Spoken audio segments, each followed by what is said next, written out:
પડી રહી છે ગ્લોબલ વોર્મિંગની અસર। હવામાન નિષ્ણાત ડોક્ટર ચિરાગ શાહનું અનુમાન કોલ્ડ વેવ ન આવવાનું કારણ વેસ્ટર્ન ડિસ્ટર્બન્સ। ફેબ્રુઆરીના અંતમાં શિયાળાની વિદાય, જ્યારે માર્ચની શરૂઆતથી ગરમીનો અહેસાસ થશે। તો એપ્રિલથી 15 મેની વચ્ચે હીટ વેવની અસર પણ રહેશે। 15 થી 30 મે દરમિયાન વાવાઝોડાની પણ શક્યતા છે। તો અરબી સમુદ્રમાં 1 થી 2 નાના મોટા વાવાઝોડાની શક્યતા છે। ઉનાળામાં ગરમી અને વારંવાર વાતાવરણમાં પલટો જોવા મળશે।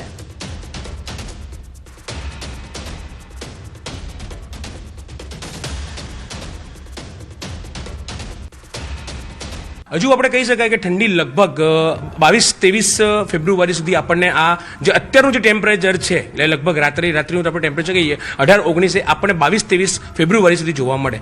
લગભગ એવું કહી શકાય કે માર્ચના ફર્સ્ટ વીકમાં જ આપણે ઠંડીને મતલબ ઠંડી કમ્પ્લીટલી ગુજરાતમાંથી જતી રહેશે અને ઉનાળાની ધીમે ધીમે શરૂઆત થશે। એટલે કે 31 છે, 34 છે, 37 છે અને પછી લગભગ એપ્રિલના ફર્સ્ટ વીક સુધીમાં એટલે માર્ચ એન્ડ અને એપ્રિલના ફર્સ્ટ વીકની અંદર આપણે ઉનાળાની શરૂઆત જોવા મળશે। આ વખતે જે ઠંડી નથી પડી, જો ઠંડી પડી હોય તો આપણે એવું કહી શકાય કે જે ભૌગોલિક દ્રષ્ટિ પ્રમાણે કે જે જમીનનું તાપમાન છે કે હવામાનનું બંધારણ છે એ બંધારણમાં ઠંડીના લીધે થોડુંક ઉનાળામાં આપણને રાહત મળતી હોય, પણ આ વખતે કોલ્ડ વેવ નથી જોયું, ઠંડીનું ટેમ્પરેચર આપણને નથી જોવા મળ્યું, એટલે આ વખતે હીટ વેવ તો ડેફિનેટલી આવવાનો છે। આ વખતે મિડલ ઓફ મે અને એન્ડ ઓફ મેમાં બી 1-2 નાના મોટા વાવાઝોડા થવાની સંભાવના પૂરેપૂરી છે। હું એના માટે કહી રહ્યો છું કે આ વખતે જે ચોમાસાની અંદર અને જે આપણે શિયાળાની અંદર જે વેસ્ટર્ન ડિસ્ટર્બન્સ આપણા ભારતની ઉપર અસર કર્યા છે એ ડેફિનેટલી વેસ્ટર્ન ડિસ્ટર્બન્સ આપણને ઉનાળામાં બી નડશે અને જેના કારણે વાવાઝોડાની અસર રહેશે। એટલે એવું કહેવાશે ઉનાળો આવશે ખરો, ઉનાળો પાછું ઉનાળામાં બી વિક્ષેપ આવશે, પાછું વાવાઝોડાની સ્થિતિ આવશે એટલે પાછું 8-10 દિવસ આપણે વરસાદનું વાતાવરણ,